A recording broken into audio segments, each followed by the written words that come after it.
Dirigeons-nous maintenant vers Souston, qui a aussi rendu hommage aux morts de la guerre d'Indochine le 8 juin dernier, dans une cérémonie plus intime.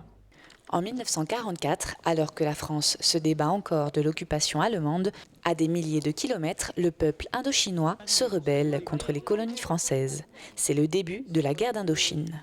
À l'époque, toutes les grandes nations, même le Portugal, tous ces pays-là, l'Espagne, l'Angleterre, c'était une période de ce qu'on appelle de colonisation. La France avait énormément de colonies. Et puis petit à petit, il y a eu une révolte qui a commencé. Ça a été la période de la guerre d'indépendance. Ce peuple d'Indochine, Cochinchine et tout ça, a voulu son indépendance pour vivre libre. Alors, ils n'ont pas eu de chance, c'est-à-dire qu'après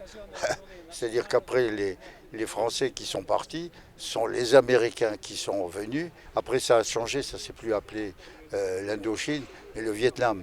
Et donc là, dès la fin de la guerre d'Indochine en 1954, a commencé les premières explosions, des premiers attentats de la guerre d'Algérie qui débutaient. Voilà.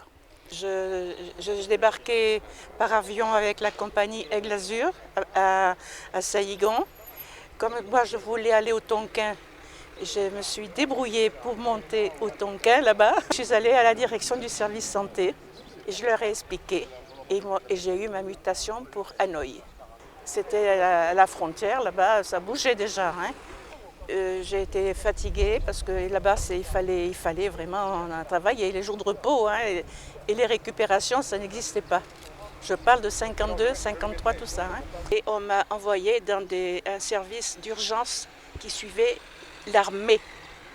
C'est ce que j'ai fait, les ambulances avec la salle d'opération dedans, avec tout ce qui se faisait à l'époque. Ça s'est terminé comme ça.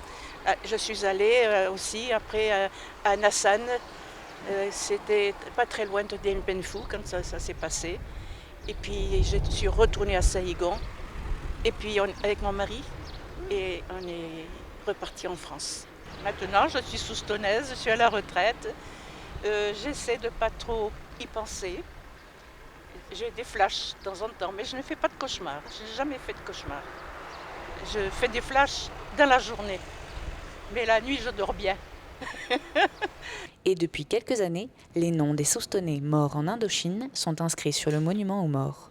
Il n'y a pas longtemps qu'on fait une cérémonie pour les anciens d'Indochine ici. Les noms n'y étaient pas sur le monument aux morts. Il y a peut-être 5 ans peut-être, je ne sais pas exactement. Chaque fois que j'allais là, l'épicier qui se trouvait là, je regardais s'il y avait les noms, parce qu'il y avait des Soustonnais qui étaient là-bas et bien avec, qui avaient laissé la vie. Je leur rends hommage aussi. Je les connaissais.